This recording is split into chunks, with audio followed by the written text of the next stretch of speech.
श्रीरूपं साग्रजातं सहगण रघुनाथान् वितं तं सजीवं साद्वैतं सावधूतं परिजनसहितं कृष्णचैतन्यदेवं श्रीराधा कृष्णपादान् सहगण ललिता श्रीविशाखान्वितांश्च हे कृष्ण करुणा सिन्धु दीनबन्धु जगत्पते गोपेश गोपिका कान्ता राधाकान्त नमोऽस्तुते तप्त काञ्चन गौरङ्गे राधे वृन्दावनेश्वरी वृषभानुसुते देवी प्रणमामि हरिप्रिये वाञ्छाकल्पतरोभ्यश्च कृपासिन्धुभ्य एव च पतितनां पावनेभ्यो वैष्णवेभ्यो नमो नमः। श्रीकृष्ण चैतन्य प्रभु नित्यानन्द श्री अद्वैत गदाधर श्रीवासदि गौरभक्तवृन्द। हरे कृष्ण कृष्ण कृष्ण हरे हरे हरे राम राम राम हरे हरे। तो आप सबका बहुत बहुत स्वागत है। आज हम श्रीमद् भगवत गीता के 15वें अध्याय के दूसरे श्लोक पर डिस्कस करेंगे कि उसमें भगवान हमें क्या बता रहे हैं। लेकिन जैसे हमने पहली क्लास में कहा था कि पहला वाला श्लोक आप सबको लर्न करके आना है, तो किस किस ने लर्न किया है वो हैंड रेस करेंगे और उनको हमें बताना है, ठीक है। अनम्यूट करके बताते जाइए फटाफट। यस अनिशा माता जी। हरे कृष्णा नरोत्तमा श्री भगवान उवाच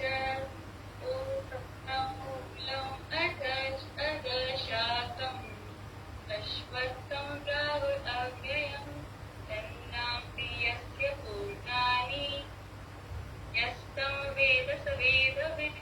वेरी नाइस। खाली छंदांसी यस्य पूर्णानि नहीं, पर्णानि। पर्णानि मतलब पत्ते, ठीक है। Very nice. और कौन सुनाएगा? आप जल्दी जल्दी सबको अनम्यूट करते जाओ।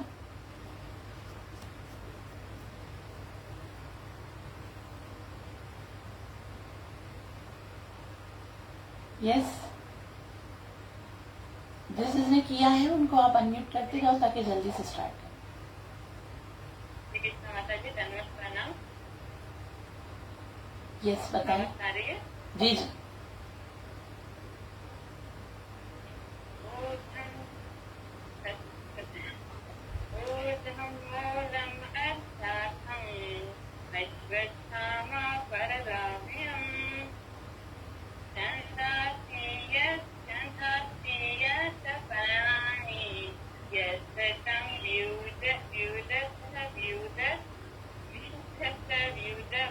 व्यूध नहीं है, वेद है। आपके प्रोनाउंसिएशन में थोड़ी मिस्टेक्स हैं और अनिशा माता जी बाद में करेक्ट करा देंगे, ठीक है।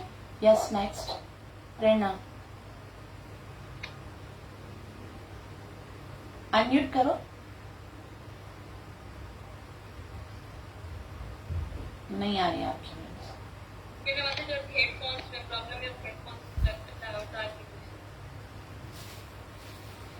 श्री भगवान वाच। अब आ रही आवाज? हाँ आ रही। श्री भगवान वाच ऊर्ध्वमूलम् अधः शाखम् अश्वत्थं प्राहुरव्ययम् छन्दांसि यस्य पर्णानि यस्तं वेद स वेदवित्। एक्सीलेंट। नेक्स्ट किशोरी। हरे कृष्णा। श्री भगवान उवाच ऊर्ध्वमूलम् अधः शाखम् अश्वत्थं प्राहुरव्ययम् छन्दांसि यस्य पर्णानि यस्तं वेद स वेदवित्। Very nice. नेक्स्ट। और माता जी आप। हरे कृष्णा माता जी। यस प्रियंका। माता जी मैंने वैसे ना याद तो नहीं किया था, देखकर मैंने प्रोनाउंस ओके। रीड कीजिए लेकिन कोशिश कीजिए आप याद करना, ठीक है। रीड कीजिए शब्द। क्या मैं देखकर पढ़ सकती हूँ? ओके ओके, पढ़िए। श्री भगवान उवाच ऊर्ध्वमूलम् अधः शाखम् अश्वत्थां प्राहुरव्ययम् छन्दांसि यस्य पर्णानि यस्तं वेद स वेदवेत्। एक्सीलेंट। और कोई है? बस हरे कृष्ण। यस हरे कृष्ण माता जी। Yes yes. श्री भगवान उवाच ऊर्ध्वमूलम् अधः शाखम् अश्वत्थं प्राहुरव्ययम् छन्दांसि यस्य पर्णानि यस्तं वेद स वेदवेत्। Yes, very nice. और हो गया सबका? अभी हम पहले जो है वो दूसरा जो श्लोक है ना उसको उच्चारण करना सीखेंगे, फिर इन दोनों को साथ में समझेंगे तो हमको ज्यादा अच्छे से आएगा। ठीक है, सब अपना सेकंड श्लोक निकालिए। वो थोड़ा 4 लाइनों का है और 4 लाइनों की जो प्रोनाउंसिएशन है ना उसका मेलोडी है वो थोड़ा चेंज है। इसको ऐसे करते हैं, एक बार सुन लो, साउंड आ जाए ना, क्लिक हो जाएगा, फिर आप लोग जल्दी से लर्न कर लोगे। अधश्चोर्ध्वं प्रसृतास्तस्य शाखा गुण प्रवृद्धा विषय प्रवाला अधश्च मूलानि यनुसन्ततानि कर्माणुबन्धि निमनुष्यलोके। ये साउंड है, अब इसको सीखते हैं। अधश्च ऊर्ध्वम, अध मतलब नीचे, अध मतलब नीचे, ऊर्ध्व मतलब ऊपर, जो पहले में भी था ना, अधश्चोर्ध्वम।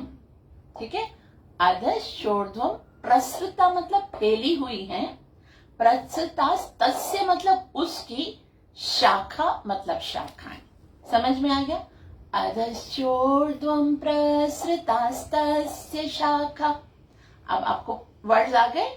अधश चोर्ध्वम प्रसृतास तस्य शाखा, 5 लफ्ज है। अधश चोर्ध्वम प्रसृतास तस्य शाखा। ठीक है, उसको साउंड में पढ़ेंगे, पहले मैं पढ़ूंगी फिर आप। अधश्चोर्ध्वम प्रसृतास्तस्य शाखा। कोई एक अनम्यूट करे, ठीक है, और मेरे पीछे करे। प्रेरणा आप अनम्यूट करो और आप लोग सब म्यूट में भी उसी तरह से पढ़ोगे। ठीक है,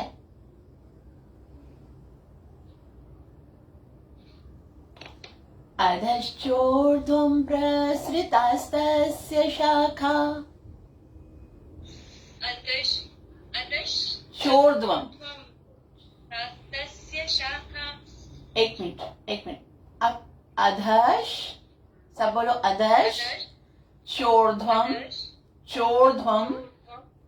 प्रसृतास तस्य प्रसृतास तस्य शाखा। अधश,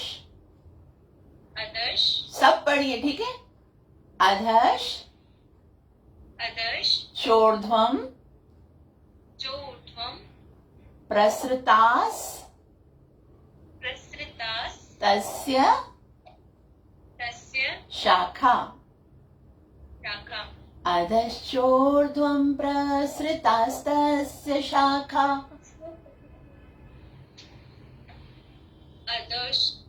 अधश्चोर्ध्वं प्रसृतास्तस्य शाखा। अधश, बिल्कुल सही है, थोड़ा सा हम स्लो पढ़ते हैं ताकि क्लियरिटी आए। अधश्चोर्ध्वं प्रसृतास्तस्य शाखा। अधश्चोर्ध्वं प्रसृतास्तस्य शाखा। एक्सीलेंट। आप अनिशा, आप अनम्यूट करो।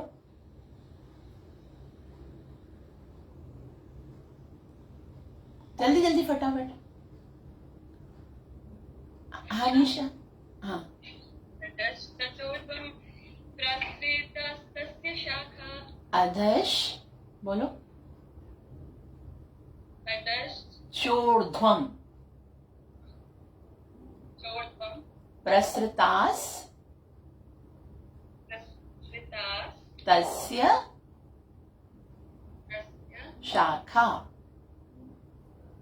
शाखा। अब ध्यान से मुझे देखो, वर्ड्स कैसे मैं बोल रही हूँ, ठीक है। अधश्चोर्ध्वं प्रसृतास्तस्य शाखा।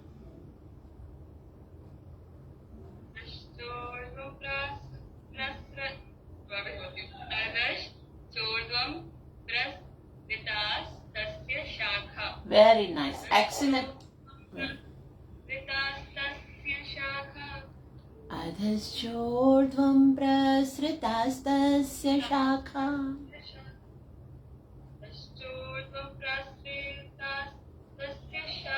Very nice. अभी किशोरी आप पढ़िए। अधश चोर्ध्वं प्रसृतास तस्य शाखा। अधश अधश्चोर्ध्वं यस, अधश्चोर्ध्वं प्रसृतास्तस्य शाखा। अभी ऐसे पढ़ो, मेरी तरह पढ़ो। अधश्चोर्ध्वं प्रसृतास्तस्य शाखा। अधश्चोर्ध्वं प्रसृतास्तस्य शाखा। एक बार फिर पढ़ो। अधश्चोर्ध्वं प्रसृतास्तस्य शाखा। Very nice. कंप्लीट नहीं आया। ना सही है, एकदम सही है। जने पूरो श्लोक करना सी ना वो तांगे एकदम सही है। चलो अरुण आप पढ़ो, बोलो अधश चोर्ध्वं प्रसृतास तस्य शाखा।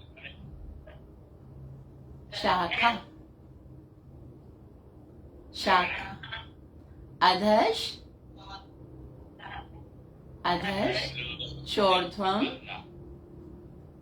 चोर्ध्वं प्रसृतास तस्य शाखा। अब एक बार मैं पढ़ती हूँ, मेरे पीछे आप ऐसा ही पढ़ने का प्रयास करना, ठीक है। वर्ड्स आ गए ना। अधश्चोर्ध्वं प्रसृतास्तस्य शाखा।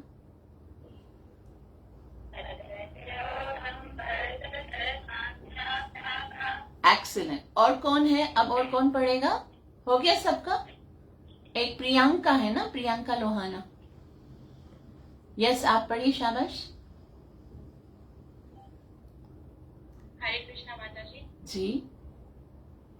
अधश्चोर्ध्वं प्रसृतास्तस्य शाखा। वापिस से पढ़ो। अधश्चोर्ध्वं प्रसृतास्तस्य शाखा। तस्य, एक बार मेरा सुनो फिर आप पढ़ो, ठीक है, ध्यान से सुनो। अधश्चोर्ध्वं प्रसृतास्तस्य शाखा। अधश्चोर्ध्वं प्रसृतास्तस्य शाखा। प्रसृतास, पहले बोलो प्रसृतास तस्य। प्रसृतास्तस्य शाखा। यस, एक बार बताओ, देखो एक बार सुनो, एक मिनट। अधश्चोर्ध्वं प्रसृतास तस्य शाखा। अधश्चोर्ध्वं प्रसृतास्तस्य शाखा। प्रसृतास, वर्ड पर थोड़ा सा हो। बोलो प्रसृतास तस्य शाखा। प्रसृतास तस्य शाखा। गुड। अब हम नेक्स्ट लाइन पढ़ते हैं, ठीक है। आप सब अनम्यूट कीजिए और ध्यान से सुनिए। गुण, एक बंदा सिर्फ प्रेरणा से खाली आप अनम्यूट कीजिए ताकि मुझे पता चले कि वर्ड्स आ रहे हैं मेरे क्लियर। गुण, गुण, आपकी वॉइस नहीं आ रही है। गुण, कोई और जो अनम्यूट करके मेरे वॉइस को क्लियर कर। प्रवृद्धा विषय प्रवाला प्रवाला गुण गुण प्रवृद्धा प्रवृत्ता विषय विषय प्रवाला प्रवाला गुण प्रवृद्धा विषय प्रवाला गुण प्रवृत्ता विषय प्रवाला गुण थोड़ा ध्यान से, पढ़ के बता। ठीक है। गुण प्रवृद्धा विषय प्रवाला 4 वर्ड्स है। गुण प्रवृद्धा प्रवृत्ता विषय प्रवाला गुण प्रवृत्ता विषय प्रवाला। अब और कोई पढ़ेगा? नेक्स्ट, जल्दी जल्दी फटाफट, बहुत टाइम लगा रहे हो आप लोग। गुण प्रवृत्ता विषय प्रवाला। Good, next. हरे कृष्णा। गुण प्रवृत्ता विषय प्रवाला। यस, गुण यस, गुण प्रवृत्ता विषय प्रवाला। एक्सलेंट। अब दो लाइनें मैं साथ में पढ़ती हूँ, फिर तीसरी सीखते हैं, ठीक है। अधश्चोर्ध्वं प्रसृतास्तस्य शाखा गुण प्रवृद्धा विषय प्रवाला, ठीक है। अभी आगे वाली वापस अधश्च जो शुरू में वर्ड्स पढ़ा था ना, सेम वही है। अधश्च, आप एक अनम्यूट कर ले। अधश्च अधश्च मूलान मूलान यनु यनु संत संत तानि। तानि। अधश्च अधश्च मूलान मूलान यनु यनु संत संत तानि। तानि। वर्ड्स आ गए, अब साउंड देखो। अधश्च मूलान यनु संत तानि। सब लोग अनम्यूट किए बगैर मेरे साथ पढ़िए। अधश्च मूलान यनु संत तानि। अधश्च मूलान यनु संत तानि। अधश्च मूलान यनु संत तानि। अधश्च मूलान यनु संत तानि। अधश्च मूलान यनु संत तानि। आ गया? अगर आ गया तो हैंड रेस करके बताइए, कौन कौन पढ़ेगा? शाबाश, यस।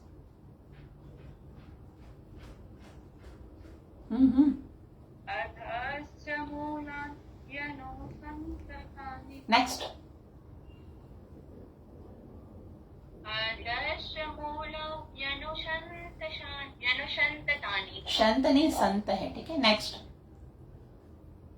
अधश्च मूलान यनु संत तानि। शानी नहीं, तानी, ठीक। वर्ड्स को ध्यान से देखो, शाबाश। सेम नेगेटिव वाली मिस्टेक की है, इसने भी श बोल दिया है स की बजाय। आप बोलिए नेक्स्ट, प्रेरणा। अधश्च मूलान यनु संत तानि। एक्सीलेंट। अब ना लास्ट वाली है, वो भी इसी तरह से करते हैं, ध्यान से सुनिए। कर्मानु मानु बंधी बंदी नी नी मनुष्य मनुष्य लोके। लोके। कर्मानु कर्मानु बंधी बंदी नी नी मनुष्य मनुष्य लोके, लोके। ठीक है। वर्ड्स आ गए। अब जैसे पहले से पढ़ा था ना, मैं पढ़ती जा रही हूँ, आप उसको मेरे साथ टेली कीजिए। कर्मानुबंधी नि मनुष्य लोके। कर्मानुबंधी नि मनुष्य लोके। कर्मानुबंधी नि मनुष्य लोके। कर्मानुबंधी निमनुष्यलोके। आ गया। चलो शाबाश। कर्मानुबन्धे निमनुष्यलोके। गुड। नेक्स्ट। कर्माणि मनुष्यलोके। यस। कर्माणि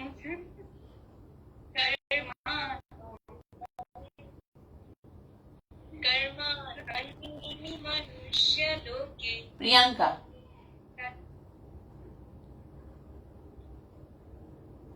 कर्मानुबन्धे मनुष्यलोके। किशोरी।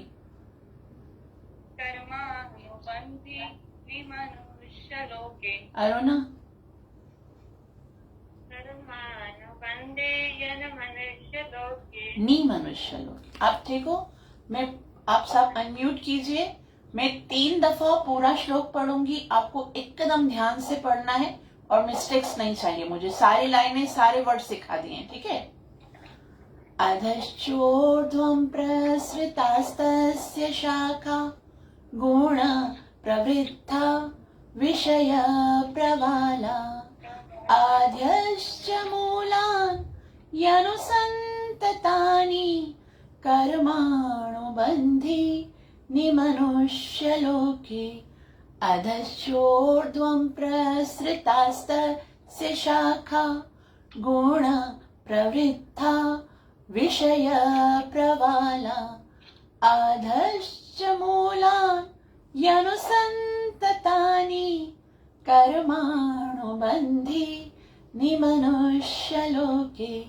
अधश्चोर्ध्वं प्रसृतास्तस्य शाखा गुण प्रवृद्धा विषय प्रवाला आधश्च मूलान् यनुसन्ततानि कर्माणुबन्धि निमनुष्यलोके। ठीक? यस। प्रेरणा।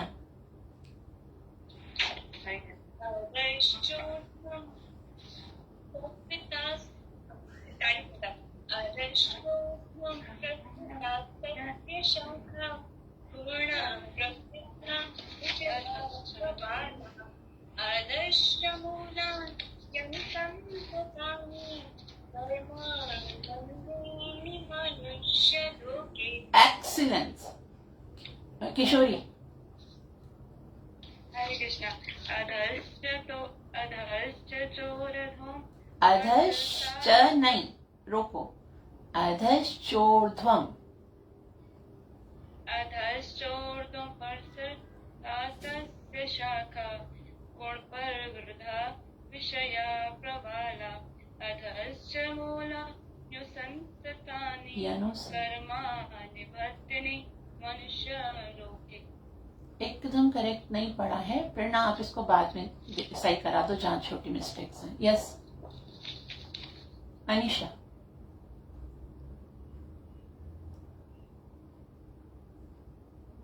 हनीशा माता जी।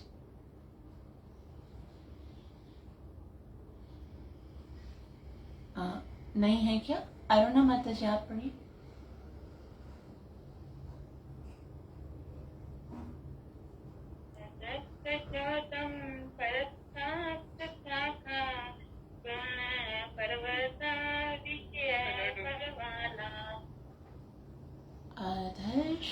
Yes yes. नेक्स्ट।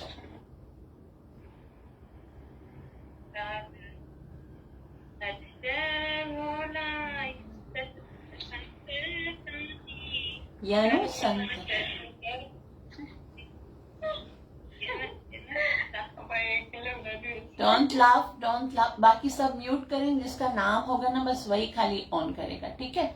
आपके अंदर तो आपकी भी थोड़ी सी मिस्टेक्स हैं, वो हम ग्रुप में डिस्कस करते हैं आगे। अनीशा माता जी आप कब रह गए? आप पढ़िए ताकि मैं श्लोक को थोड़ा समझा सकूं।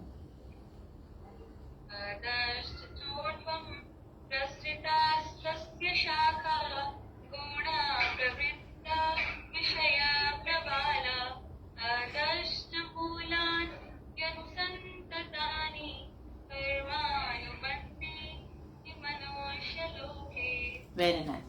अब एक बार अनम्यूट सब लोग म्यूट कर लीजिए और सुनिए इसमें भगवान ने बताया क्या है, ठीक है।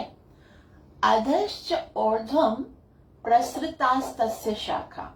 अधश मतलब नीचे, ऊर्ध्वम मतलब ऊपर, प्रसृतास मतलब फैली हुई है, तस्य मतलब उस वृक्ष की शाखाएं, मतलब उस वृक्ष की शाखाएं नीचे तथा ऊपर दोनों ओर फैली हुई हैं। अगर देखा जाए तो पहले वाले श्लोक में तो भगवान ने कहा था कि मूल ऊपर है, शाखाएं नीचे हैं, लेकिन अभी भगवान बोल रहे हैं कि ऊपर भी शाखाएं हैं और नीचे भी शाखाएं हैं। अधश्चोर्ध्वम प्रसृतास्तस्य शाखा। तो भगवान ऐसे क्यों बोल रहे हैं कि ऊपर का जो जेन्युइन, हमने कल क्या पढ़ा था फर्स्ट श्लोक में, कि असल में ये वृक्ष जो है वो जो असली वृक्ष है उसका रिफ्लेक्शन है। असली वृक्ष कहाँ है? भगवान के धाम में है। ये जो वृक्ष है वो इस मेटेरियल वर्ल्ड में है, जो कि ब्रह्मा जी के लोक, सत्य लोक से स्टार्ट होता है। तो अब भगवान इस वृक्ष की बात कर रहे हैं। जो पहले भगवान ने बताया था कि भाई ये रिफ्लेक्शन है, ऊपर है नीचे है, ये वो ऊपर वाले वृक्ष का रिफ्लेक्शन है, बस उसको डिस्क्राइब किया था। अब भगवान इस वृक्ष में आए हैं जिसमें हम रहते हैं। तो इसमें कैसा है? अधश्चोर्ध्वम प्रसृतास्तस्य शाखा, के ऊपर और नीचे उसकी शाखाएं फैली हुई हैं। और वो कैसे फैली है? फैलती कैसे, इतना दृढ़ बनता कैसे है? तो बोलते हैं गुण प्रवृद्धा, गुणों के द्वारा। प्रकृति के 3 गुण हैं, कौन कौन से हैं? सत्व गुण, रजोगुण और तमोगुण। तो इन 3 गुणों के द्वारा इन 3 गुणों के द्वारा जब जीव कार्य करता है तो उस वृक्ष को पोषण मिलता है, फिर वो फैलता है। जैसे सत्वगुण में बैठ के हम कोई पुण्य कार्य करेंगे तो वृक्ष की जो शाखा है ना वो ऊपर चली जाएगी। ऊपर कैसे जाएगी? स्वर्ग में जाएगी, सत्यलोक में जाएगी, गंधर्व लोक में जाएगी। मतलब ऊपर हम जो जीव जो है, हमारी चेतना ऊपर जाएगी, ठीक है। अब क्या होगा? जब भी हम तमोगुण में रहकर निंदनीय कार्य करेंगे तो क्या होगी? नीचे वो जो शाख है वो नीचे चली जाएगी। जब हम रजोगुण में कार्य करेंगे तो क्या होगा? वो सेंटर में रहेगी, तो कभी ऊपर जाएगी कभी नीचे जाएगी। इसको पोषण किससे मिलता है? देखो, एक वृक्ष होता है, वृक्ष का पोषण जल से होता है ना। जैसे मैंने उस दिन भी बताया था, आप जल डालोगे तो क्या होगा? वृक्ष बढ़ेगा। लेकिन अगर आपने जल डालना छोड़ दिया तो क्या होगा? वृक्ष सूख जाएगा। जिस तरह से चैतन्य महाप्रभु एक बहुत ही सुंदर बात बताते हैं। चैतन्य चरितामृत में महाप्रभु कहते हैं, ब्रह्मांड भ्रमियते कौन भाग्यवान जीव, गुरु कृष्ण कृपा पाइए भक्ति लता बीज। कि पूरे ब्रह्मांड में कोई एक भाग्यवान जीव होगा जो गुरु और कृष्ण की कृपा से भक्ति लता का बीज प्राप्त करेगा। फिर महाप्रभु कहते हैं कि खाली बीज प्राप्त कर लेना ही आपकी सक्सेस नहीं है। क्योंकि सपोज मैं आपको एक बीज दे दूं और आप उसको तिजोरी में संभाल के रख दो, तो बीज तो कुछ भी फायदा तो नहीं ले सकेंगे हम लोग, ना उसको हम खा सकते ना यूज कर सकते, तिजोरी में रखा हुआ है। तो बीज आपके लिए तभी लाभदायक होगा जब आप एक बहुत ही सुंदर जो फर्टिलाइज धरती होगी ना उसके अंदर उसको आरोपोगे। तो उसी तरह से भक्ति लता का जो बीज है, जब हम उसको हृदय की भूमि पर उसको बोएंगे तब क्या होगा? उसके अंदर पानी डालना पड़ेगा।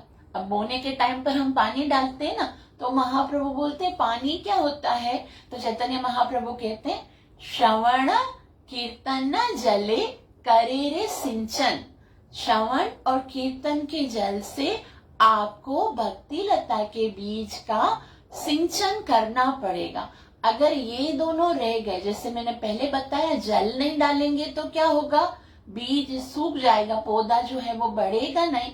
उसी तरह से श्रवण और कीर्तन यदि भक्ति लता के बीज को नहीं मिलेगा तो सूख जाएगा, फिर आप भक्ति नहीं कर सकोगे। तो कंटिन्यूअस श्रवण कीर्तन होना चाहिए। तो जिस तरह से भक्ति लता के बीज के लिए अगर उसको हमें बढ़ाना है तो श्रवण और कीर्तन आवश्यक है, उसी तरह से अगर हमको सुखाना है तो श्रवण और कीर्तन माइनस करने पड़ेंगे। आप चाहते हो कि सूख जाए तो माइनस।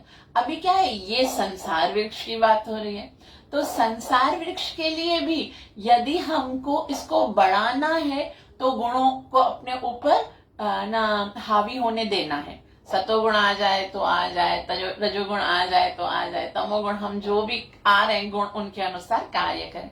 लेकिन यदि आपको इस वृक्ष को सुखाना है तो आपको क्या करना पड़ेगा, गुणों को कंट्रोल करना पड़ेगा। जैसे भगवान कहते हैं कि भगवान से अर्जुन पूछते हैं श्रीमद् भगवत गीता चैप्टर नंबर 14 में कि कृष्ण अगर कोई इन गुणों को मतलब इन गुणों से बाहर निकलना चाहे तो कैसे निकले।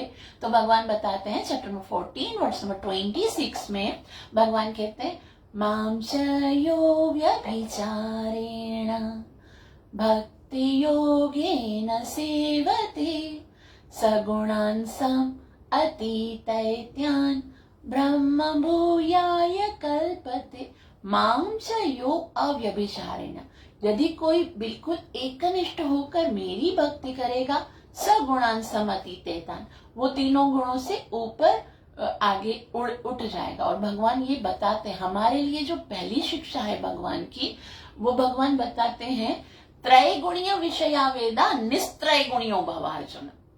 3 गुण तो है ही हैं, आपको इन 3 गुणों से ऊपर उठना है और वो उसी समय हो सकता है जब आप तीनों गुणों से ऊपर उठे हुए भगवान श्री कृष्ण की भक्ति करोगे। जैसे भगवान कहते हैं दैवी ह्येषा गुणमयी मम माया दुरत्यया मामेव ये प्रपद्यन्ते माया में ताम तरते। वैसे तो ये 3 गुणों वाली मेरी महामाया से निकलना बहुत कठिन है, मेरी शरण में आ जाओगे तो तुम्हें सरलता से वो पार हो जाएगी। तो यहाँ पर बोल रहे हैं कि गुण प्रवृद्धा, ये वृक्ष को जो है ना शक्ति मिल रही है वो फैलने की, उसको पोषण मिल रहा है, क्योंकि जीव जो है वो अलग अलग गुणों में कार्य करते हैं। और विषय प्रवाला, विषय मतलब इंद्रिय विषय, प्रवाला मतलब टहनिया। अब कैसे गुण कैसे कार्य करते हैं, जैसे विषय आपको मिलते हैं उसके अनुसार गुण अटैक करते हैं। जैसे अगर कोई मिठाई आप देखते हो जो आपको बहुत पसंद लगती है, समझो रसगुल्ला है या पिज्जा है या कोई ऐसी चीज जो आपको देखने में बहुत अट्रैक्ट करती है, खाने की इच्छा होती है, तो आप फौरन रजोगुण में आ जाओगे कि बस चाहे मुझे वो खानी है, इतनी अच्छी। और आजकल क्या करते हैं सब लोग, पहले खाने के लिए जाएंगे रेस्टोरेंट में और है ना खुद खाते नहीं है, भोग वोग नहीं लगाते। पहले क्या करेंगे, सबर मामा स्ट्रिक तो भेज दूं, स्ट्रिक भेजेंगे और सब लोग के अंदर रजोगुण क्रिएट होगा, यार ये तो कितना अच्छा खा रहे हैं। मैं तो फिर पापा को बोलेंगे, पापा हम तो कितने दिनों से हम लोग गए ना पिज्जा हट में भी नहीं गए हैं और हम लोगों ने तो रोजाना राइस दाल खानी पड़ती है, लोग देखो क्या खाते हैं। तो रजोगुण अटैक करेगा, ठीक है। और कभी क्या होगा, कोई गलत कार्य करेगा, कोई नशा कर रहा है। आजकल तो क्या करते हैं, बच्चे जाते हैं वो हुक्का पीते हैं और गलत काम करेंगे, उनको देखेंगे यार ये लोग मजा कर रहे हैं, हम लोग तो कर, जो भक्ति में नहीं होते साधारण लोग तो यही लोग लगेगा उनको। तो क्या होगा, जैसे हम किसी के विषय में सुनते हैं तो गुण, कोई ना कोई गुण आ जाएगा, मतलब रजोगुण आएगा या तमोगुण, जो जैसी स्थिति होगी उसके अनुसार होगा हमारा ऐसा एटीट्यूड हो जाएगा, ऐसा स्वभाव हो जाएगा कि मुझे भी करना है। तमोगुण की बात सुनेंगे या देखेंगे या उसको स्पर्श करेंगे तो फिर तमोगुण अट्रैक्ट करेगा।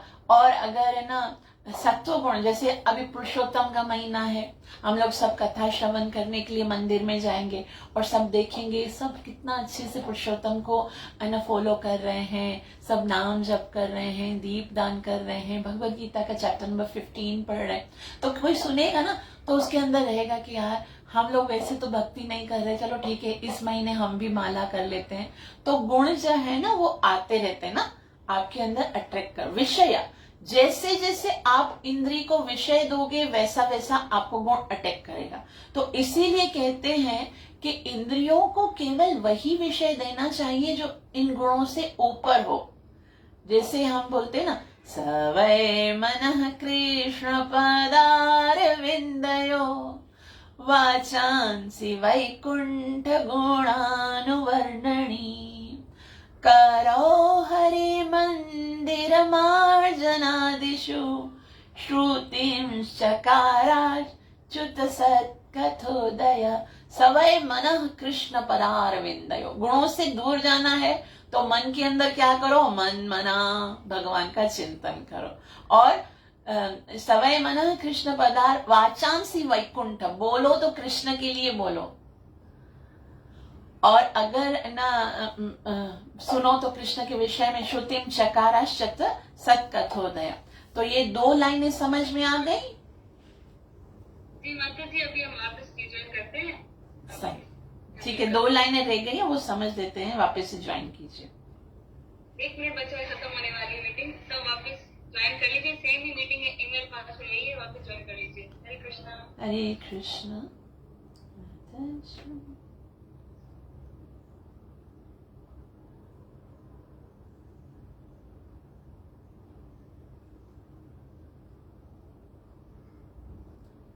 चढ़िए नीचे की ओर भी।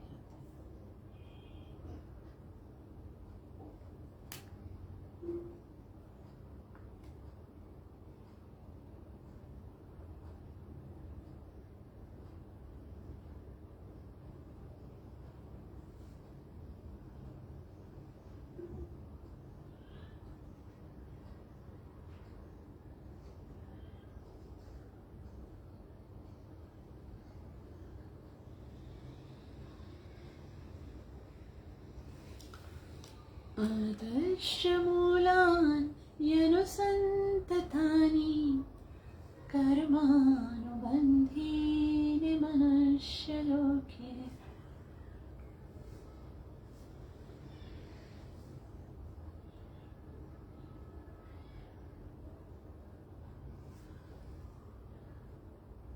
Recording in progress.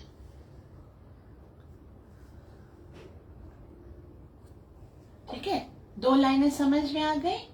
अधश्चोर्ध्वं प्रसृतास्तः शाखा, उसकी शाखाएं ऊपर और नीचे हैं, और वो कैसे बढ़ रही हैं? गुण प्रवृत्ता विषय प्रवाला। ठीक है, अभी नेक्स्ट, अधश्च मूलान। अध किसको बोलते हैं? नीचे। ठीक है, ऊर्ध्व ऊपर को बोलते हैं, अध किसको बोलते हैं? नीचे। मूल किसको बोलते हैं? अधश्च मूलान। मूल किसको बोलते हैं? जड़ को, जेके वर्ण जो पाड़ होंदी है ना, उनके मूल चवंदा है। ठीक है, अधश्च मूलान। अभी देखो ये बिल्कुल कॉन्ट्रास्ट है। कल क्या बोला था? ऊर्ध्व मूलान। ठीक है, फर्स्ट वर्ड था ऊर्ध्व मूलान मधशाखा, ऐसे था ना। लेकिन आज क्या लिखा हुआ है? अधश्च मूलान। मूल कहां पर है? नीचे है। तो हमको लगेगा यार क्या है, समझ में आ तो रहा ही नहीं है। अधश्च मूलान क्यों लिखा हुआ है? इसलिए लिखा हुआ है क्योंकि आगे लिखा हुआ है अधश्च मूलान यनुसंततानि। अनुसंततानि मतलब ये कैसे? अधश्च मूलान मतलब नीचे भी विस्तृत हो रही है, नीचे भी हो रही है। तो हम बोलेंगे कैसे हो रही है? पहले तो आपने बोला था कि ऊपर है, नीचे जड़ें कैसे आ गई? तो भगवान बोले वैसे तो ऊपर है, लेकिन तुमने कर्म ऐसे किए ना, कर्मानुबंधी मनुष्य लोके। जब भी अभी देखो यहाँ पर मनुष्य लोक के वर्ड बहुत ज्यादा महत्वपूर्ण है। हम सब मनुष्य है ना, तो भगवान ये यहाँ पर बता रहे हैं कि जब आपको मनुष्य योनि मिलती है, फिर आप कोई ना कोई कार्य करते हो, उसको कर्म बोलते हैं, है ना। मनुष्य लोक में क्या होता है? आप कार्य करते हो, तो कार्य जैसा आप करते हो उस कार्य के, जिया माता जी वेलकम, हरे कृष्णा। तो कार्य के अनुसार क्या होता है कि वो जड़ें ऊपर भी नीचे भी चली जाती है। मतलब अब यहाँ पर मनुष्य लोक के भगवान ने लिखा है, मतलब और जितनी 80 लाख योनियां हैं उसमें जो आप कर्म करोगे उससे आपको दंड नहीं मिलेगा या उसका बंधन नहीं लगेगा। जैसे शेर अगर हरण को खाएगा या फिर कोई कुत्ता अगर बिल्ली को खाएगा या बिल्ली अगर चूहे को खाएगी तो उसको कोई रिएक्शन नहीं मिलेगा, क्योंकि उसकी जो योनि है वो कौन सी योनि है? वो भोग योनि है। भोग योनि मतलब बस उसको जो भी है वो भोग करना है और अपने इस योनि को कंप्लीट करना है। लेकिन जब आप मनुष्य लोक में आते हो, मतलब मनुष्य की योनि में आते हो, तो आप जो भी कार्य करते हो उसका आपको एवरी एक्शन का रिएक्शन मिलता है, सिर्फ मनुष्य लोकों में। इसलिए भगवान ने कहा कर्मानुबंधी नि मनुष्य लोके। भगवान Shri Krishna Shrimad Bhagavad Gita chapter number 14 verse number 18 में बताते हैं। भगवान कहते हैं ऊर्ध्वं गच्छन्ति सत्त्वस्थो मध्ये तिष्ठन्ति राजसा जगन्य गुणवृत्तस्थो अधो गच्छन्ति तामसा। ऊर्ध्वं गच्छन्ति सत्त्वस्थो, सत्वगुण में रहकर कार्य करोगे तो ऊपर के लोक में जाओगे, और मध्य तिष्ठस्ति राजसा, जब रजोगुण में कार्य करोगे तो सेंटर में रहोगे, और अधो गच्छन्ति तामसा जघन्य गुणवृत्तस्थो, जब आप जघन्य गुण तमोगुण में रहोगे तो आप नीचे होगे। तो क्या होता है? जड़ है नीचे, भगवान बोलते हैं ना यहाँ पर अदश्य मूलान, जड़ है मतलब आपने जो कार्य किया उसके अनुसार आपको एक लोक में भेज दिया जाएगा। मनुष्य लोक में कर्मानुबंधी नि मनुष्य लोक है, मतलब मनुष्य लोक में जब आप काम करते हो, जैसे आप जो भी काम करोगे उसके अनुसार आपको एक लोक में भेज दिया जाएगा। जैसे हम अक्सर भगवत गीता में पढ़ते हैं कि भाई किसी व्यक्ति ने बहुत अच्छे से श्रीमद् भगवत गीता पढ़ी, उसको स्वर्ग का राजा बना दिया गया। जो है ना, जैसे या स्वर्ग का राजा बनाने के लिए क्या करना चाहिए? 100 अश्वमेध यज्ञ करेंगे तो आप इंद्र बन जाओगे। 100 जन्म तक यदि वर्णाश्रम धर्म का पालन करोगे तो आप ब्रह्मा जी बन जाओगे। यदि आप मनुष्य बनकर भी केवल काम वासना के लिए कार्य करोगे तो कुत्ते और सुअर बना दिए जाओगे। तो जैसी जैसी आपकी है ना कर्म होंगे वैसा वैसा आपको पहले लोक भी मिल जाएगा। जैसे नरक लोक मिलता है जो पाप करते हैं, सब बताया गया। जो मांसाहार करेंगे तो उनको कुंभी पाक नरक में भेज दिया जाएगा। जो है ना इंटॉक्सिकेशन करेंगे उनको आईपन नरक में भेज दिया जाएगा। तो ये नरक लोक नीचे हैं, जो उच्च लोक हैं वो ऊपर हैं। तो यहाँ पर जो भगवान बोलते अधर्ष मूलान, इसकी जड़ें एक्यूरेट जो वृक्ष है उसकी जड़ें तो ऊपर ही हैं, लेकिन मनुष्य जब कर्म करता है तो उन कर्मों के द्वारा बंध जाता है और फिर नीचे की ओर भी उसकी जड़ें फैलने लगती हैं। मतलब ऊपर अगर पुण्य करेगा तो ऊपर होगा, नीचे हो जाए, टहनियां भी बढ़ती हैं। और जड़ मतलब अब नीचे आ गया तो अधोगति गति में काम करता रहेगा, तो वहीं पर भी जड़ें उसकी बन जाएंगी। ठीक है, अब एक बार इसकी ट्रांसलेशन पढ़ते हैं। इस वृक्ष की शाखाएं ऊपर तथा नीचे फैली हुई हैं और प्रकृति के 3 गुणों द्वारा पोषित हैं। इसकी टहनियां इंद्रिय विषय हैं। टहनियां है मतलब जो देख रहा है वैसा ही हमको चाहिए होता है। इस वृक्ष की जड़ें नीचे की ओर भी आती हैं, मतलब नीचे आती हैं। कैसे आती हैं? जो मानव समाज में सकाम कर्मों से बंधी हुई हैं। जब हम मानव समाज में सकाम कर्म करते हैं तो उसके द्वारा नीचे भी इसकी जड़ें फैल जाती हैं। क्लियर है? श्लोक समझ में आ गया? अब हम श्री प्रभुपाद जी के द्वारा इस श्लोक को समझने का प्रयास करेंगे। अब सब ध्यान से श्रवण कीजिएगा कि श्री प्रभुपाद जी हमें कितना सुंदर तरीके से इस वृक्ष के विषय में समझाते हैं। तात्पर्य श्रीला प्रभुपाद द्वारा। श्री प्रभुपाद की जय। श्री प्रभुपाद जी कहते हैं अश्वत्थ वृक्ष की यहाँ और भी व्याख्या की गई, मतलब और भी अधिक अच्छे तरीके से डिटेल से बताया गया। इसकी शाखाएं चतुर्दक फैली हुई हैं। चतुर्दक मतलब अधश्चोर्ध्वं प्रसृतास्तस्य शाखा, ऊपर और नीचे हर जगह फैली हुई है। निचले भाग में जीवों के विभिन्न योनियां हैं। नीचे कौन है? विभिन्न योनियां, जो बिल्कुल निम्न तरह की योनियां हैं। जैसे हमने बोला 80 प्रकार के जो है पशु योनियां हैं। यथा मनुष्य है, पशु है, घोड़े हैं, कुत्ते, बिल्लियां आदि, वो सब। ठीक है, ये सभी वृक्ष की शाखाओं के निचले भाग में स्थित हैं। नीचे ये सब हैं। मनुष्य भी नीचे हैं, वो जब कर्म करेंगे तो ऊपर जाएंगे ना, और पशु पक्षी वो सब हैं। लेकिन ऊपरी भाग में जीवों की उच्च योनियां हैं, यथा देव, गंधर्व, अन्य बहुत सी उच्चतर योनियां। ऊपर मैंने बताया था ना, ऊपर जनलोक, तपलोक, महलोक, सिद्धलोक, स्वर्गलोक, उनमें बहुत ऊंची ऊंची गंधर्व हैं, यक्ष हैं, जो उत्तम ऋषि मुनि हैं, ब्राह्मण हैं, वो सब ऊपर। जैसे पितृलोक हैं, वो ऊपर है। ठीक, जीवों की उच्च योनियां हैं, यथा देव, गंधर्व तथा अन्य बहुत सारी उच्चतर योनियां। जिस प्रकार सामान्य वृक्ष को पोषण जल होता है, उसी तरह यह वृक्ष प्रकृति के तीनों गुणों द्वारा पोषित है। मैंने बताया ना, सामान्य वृक्ष को पोषित कौन करता है? जल करता है। और इस भौतिक जगत के वृक्ष को कौन पोषित करता है? गुण प्रवृत्ता, विषय गुणों के द्वारा पोषित होता है। कभी कभी हम देखते हैं कि जलाभाव से कोई भूखंड वीरान हो जाता है। जैसे मैंने आपको बताया कि जब जल नहीं देंगे तो क्या होगा? वो वृक्ष उजड़ जाएगा। तो श्रील प्रभुपाद जी बोलते हैं, तो कोई खंड कहलाता है। इसी प्रकार जहां प्रकृति के किन्हीं विशेष गुणों का अनुपातिक आधिक्य होता है, वही उसके अनुरूप जीवों की योनियां प्रकट करते हैं।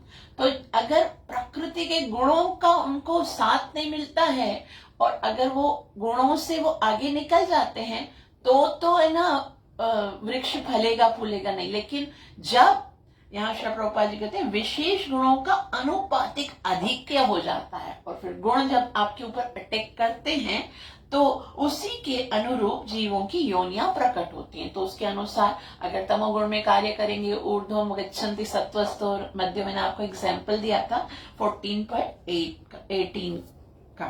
तो आगे श्री प्रभुपाद जी कहते हैं वृक्ष की टहनियां इंद्रिय विषय हैं। इंद्रिय विषय, कान का विषय क्या है? साउंड। आंख का विषय क्या है? दृश्य। मुख का विषय, जिह्वा का विषय क्या है? टेस्ट।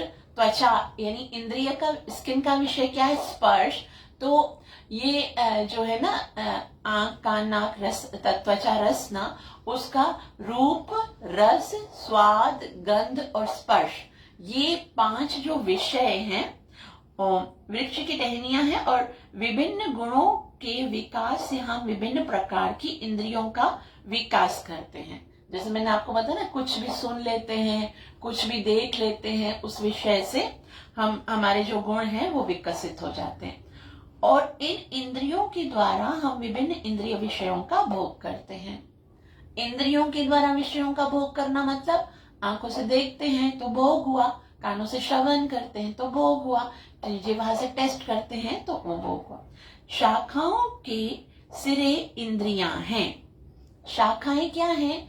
ये जो शाखाएं हैं, जैसे भगवान ने कल कहा था कि अभी कहा कि प्रसृतास्तस्य शाखा, ये शाखाएं जो हैं उनके सिरे इंद्रियां हैं।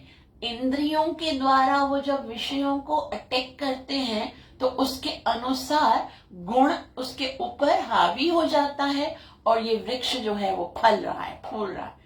अगर ये इंद्रियों के विषय उनको देना बंद हो जाए, जैसे मैंने आपको बताया था क्या करना है, सवै मनः कृष्ण पदारविंद, मन में कृष्ण होंगे, वाचांसी वैकुंठ, मुख में भगवान कृष्ण होंगे, श्रुति चकारा श्रुत, कानों में भगवान की कथा होगी, तो फिर ये वृक्ष जो है वो इतना फलेगा फूलेगा नहीं। और आगे कहते हैं, श्री प्रभुपाद जी कहते हैं शाखाओं की सिरे इंद्रियां हैं, यथा कान, नाक, आंख आदि, जो विभिन्न इंद्रिय विषयों के भोग में आसक्त हैं। टहनियां शब्द, रूप, रस, स्वाद, इंद्रियां, विषय। मैंने जैसे बताया ना, 5 इंद्रियां कौन सी? आंख, कान, नाक, त्वचा और रस ना, और उनके विषय कौन से हैं? रूप, रस, स्वाद, गंध और स्पर्श। ये श्री प्रभुपाद जी बता रहे हैं। तो सहायक जड़ें राग तथा द्वेष है। अब जैसे ही आपने इंद्रियों के साथ किसी के साथ प्रेम कर लिया तो राग हो गया, द्वेष कर लिया तो मतलब नफरत कर ली तो द्वेष हो गया। तो इसकी वजह से और भी खतरनाक इसके अंदर ये ना उलझ जाता है। आगे श्रील प्रभुपाद जी कहते हैं कि जो विभिन्न प्रकार के कष्ट तथा इंद्रिय भोग के विभिन्न रूप हैं, तो ये सब कष्ट और इंद्रिय भोग जो है ना, राग और द्वेष, कुछ चीजों से हम प्रेम करते हैं तो उससे हमको अच्छा लगता है, उनसे मिलना, उनसे बात करना, उनको स्पर्श करना, उनको खाना, जो चीजें हमें अच्छी लगती हैं। कुछ हमें बुरी लगती हैं, जिनसे हम बात करना चाहते नहीं हैं, जिनसे हम दूर रहना चाहते हैं, हमारे अंदर उनके प्रति ईर्ष्या होती है। तो यहाँ श्रील प्रभुपाद जी कहते हैं कि इन्हीं के द्वारा हमको कष्ट मिलता है, जो विभिन्न प्रकार के कष्ट तथा इंद्रिय भोग के दुख भी मिलता है इन वस्तुओं से, जो कि हमारे इंद्रिय विषय हैं, और इन्हीं के द्वारा हमको भोग भी मिलता है। आगे श्री प्रभुपाद जी कहते हैं धर्म अधर्म की वृत्तियां इन्हीं गुण जड़ों से उत्पन्न हुई मानी जाती हैं।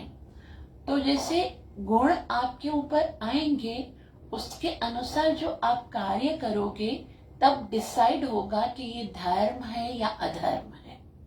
मतलब जैसे कोई अगर विषय से कोई नॉनवेज को देखता है और वो जो उसको लगा कि भाई ये रजोगुण उसके ऊपर आ गया, और उसको लगा कि भाई वो इतना खा रहे हैं, हम लोग क्यों है ना नहीं खाए, तो हम भी खाएंगे, तो वो अधर्म कर बैठा। और कोई अगर किसी को देखता है या सुनता है, कथा में आ गया, जिसने सुना कि भाई हमको जो भी खाना है वो भगवान को ऑफर करके खाना है, हमें जब तक भगवान नहीं खाएंगे, अगर हम खाएंगे तो वो क्या होगा, भुंजते तो तगम पापा, तो उसके मन में आ गया वाकई हमें वो सब नहीं खाना चाहिए। तो उसका कर्म कैसा हो गया, वो कर्म जो है वो उच्च लोक का हो गया, यानी कि शुद्ध सत्व हो गया। तो श्रील प्रभुपाद जी कहते हैं धर्म अधर्म की वृत्तियां इन गुणों से उत्पन्न होती मानी जाती हैं, जो चारों दिशाओं में फैली हुई है। सारे जितने भी वृक्ष में ना बस यही है, इंद्रिय विषय है, गुण है, नफरत है, द्वेष है, राग है, और साथ में धर्म है, अधर्म है, ये सब फैला हुआ है। तो श्रील प्रभुपाद जी कहते हैं वास्तविक जड़ तो ब्रह्मलोक में है। जैसे हमने कल पढ़ा, असली वृक्ष आध्यात्मिक लोक में है, और ये पूरा ब्रह्मांड जो है वो जल की तरह, जिस तरह जल में उल्टा दिखता है, तो उस तरह से ये ब्रह्मा लोक से स्टार्ट होकर नीचे तक जा रहा है। वास्तविक जड़ कहाँ पर है, ब्रह्मलोक में है, किंतु अन्य जड़ें मृत्यु लोक में है। अन्य मतलब जैसे मैंने बोला था, कर्माणु बंधीनि मनुष्य लोके, जब मनुष्य कर्म करेगा तो कर्म करने के टाइम पर अन्य जड़ें भी उसकी बहुत स्ट्रॉन्ग होती जाएंगी।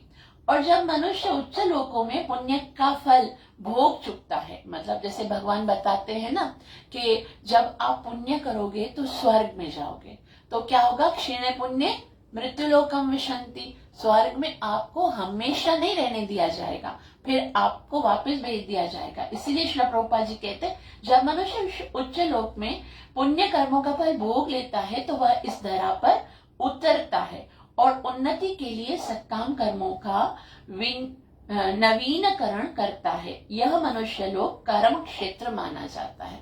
तो ये मनुष्य लोक में ही होने वाला है कि आप देखो, एक बात याद रखो, यहाँ एंड करेंगे, आखिरी बात है जो बहुत ही महत्वपूर्ण है कि देखो हम फंसे भी है ना, तो मनुष्य जन्म में ही फंसे हैं, क्योंकि मैंने कहा बाकी सारी योनियां तो कौन सी हैं, भोग योनि है, उनके अंदर कर्म करने से कोई फंसता नहीं है, वो 1 by 1 योनियों को क्रॉस करता है। फिर जब मनुष्य लोक में आता है, भगवान उसको चांस देते हैं कि अब तुमको दोबारा से चांस मिलना है। अब हमको दोबारा से भगवान ने सेकंड चांस दिया, सेकंड तो नहीं है, करोड़ों दफा दिया होगा, लेकिन फिर भी वापस से चांस मिला है। ठीक है, अब जिस मनुष्य योनि के कारण हम फंसे हैं, कर्म करके हम फंसे हैं, सिर्फ वही मनुष्य योनि ही ऐसी है जिसके द्वारा हम निकल सकते हैं। और किसी योनि में जब फंसाने की भी शक्ति नहीं है तो निकालने की शक्ति कैसे हो सकती है? तो इसी मनुष्य लोक में कर्मानुबंधिनी मनुष्य लोक है, जो आखिरी लाइन भगवान ने बोली है ना, कर्मानुबंधिनी मनुष्य लोक है। मनुष्य लोक में कर्म ही बंधन का कारण है। इट मीन्स कर्मानुबंधी ही मुक्ति मनुष्य लोक है। अगर कर्म के द्वारा अगर आप मुक्त होना चाहते हो तो भी मनुष्य लोक में ही संभव है। तो अगर हम ये सारी चीजें, जैसे गुणों के द्वारा कार्य नहीं करना, इंद्रियों विषयों के द्वारा अटैक नहीं होना, और जो राग और द्वेष में फंसना नहीं, ये 3 चीजें बताई ना इसमें, कि गुणों के द्वारा फंसते हैं तो त्रैगुणीय विषया वेदा निस्त्रय गुणियों भवार्जुन, तीनों गुणों से ऊपर उठना है। कैसे? भगवान की भक्ति करके। तो क्या होगा? गुणों में फंसेंगे नहीं। विषय जो है उनके द्वारा आसक्त होते हैं तो ही हमको जड़ें जो है मजबूत होती हैं। तो विषय, इंद्रियों को वो विषय नहीं देना। क्या देना? आंखों से भगवान के दर्शन करना, कानों से कथा सुनना, मुख से भगवान की नाम का, पवित्र नाम का जप करना। तो इस तरह से इंद्रियों को भी भगवान में लगाना। और इस तरह से क्या होगा कि फिर आप जो कर्म करोगे ना, वो कर्म नहीं रहेंगे, कर्म बंधन का कारण बनते हैं। लेकिन भगवान कहते हैं यज्ञ शिष्टाशिनः संतो मुच्यन्ते स, यज्ञार्थात, सॉरी 3.9 में भगवान कहते हैं यज्ञार्थात कर्मणोऽन्यत्र लोकोऽयं कर्म बंधन तदर्थम कर्म कौन्तेय मुक्त संग समा। यज्ञार्थात कर्म नोनत्र, अगर आप यज्ञ के लिए कार्य करते हो तो यज्ञ का क्या मतलब है? यज्ञ भगवान का नाम है। वैसे तो यज्ञ का मतलब सेक्रीफाई भी होता है, यज्ञ हरिनाम संकीर्तन भी कहते हैं, लेकिन यहाँ पर यज्ञ भगवान को कहा गया।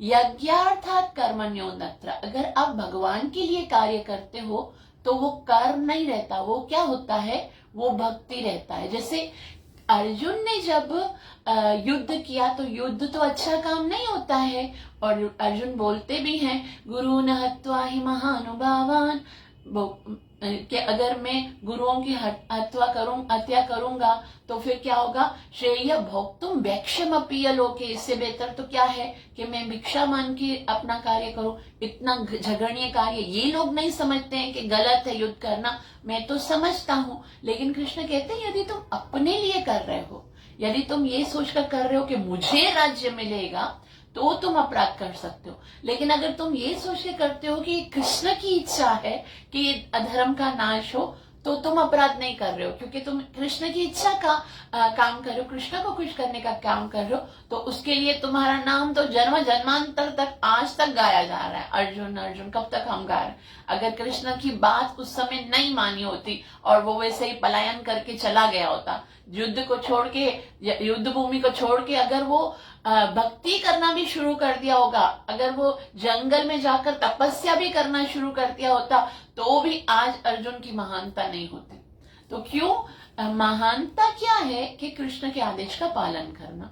तो अगर हम ऐसे करेंगे तो कर्मों से छूट जाएंगे। ठीक है? तो आज हमने जो सुना उसको आपको लर्न करना है। अभी नेक्स्ट क्लास में क्या होगा, आप थोड़ा हम पहले से ही बता देंगे कि किस टाइम पर क्लास स्टार्ट होगी। 1 घंटे में देखो हमने पूरा श्लोक पढ़ लिया ना आज, तो हम नेक्स्ट भी श्लोक 1 घंटे में पढ़ेंगे। लेकिन आप लोगों को बताना होगा कि लास्ट श्लोक में हमने क्या पढ़ा है, क्योंकि थोड़ा सा कॉम्प्लिकेटेड है ना। तो श्लोक का उच्चारण मैंने सबको सिखाया है, वो भी बताना है, और फटाफट से याद करके लर्न होगा तो फटाफट बताओगे। और उसके साथ साथ में इस श्लोक में मतलब 1-1 मिनट में बताना है कि हमने क्या सीखा। ठीक है? ग्रंथराज श्रीमद् भगवद गीता मात की, कलि पावन अवतार चैतन्य महाप्रभु की, कलियुगाधार हरे कृष्ण महामंत्र की, नित्य लीला प्रवेश डिवाइन ग्रेस अवय चरणारविंद पतित पावन श्री प्रभुपाद की, निताई गौर प्रेमानंदे। हरे कृष्ण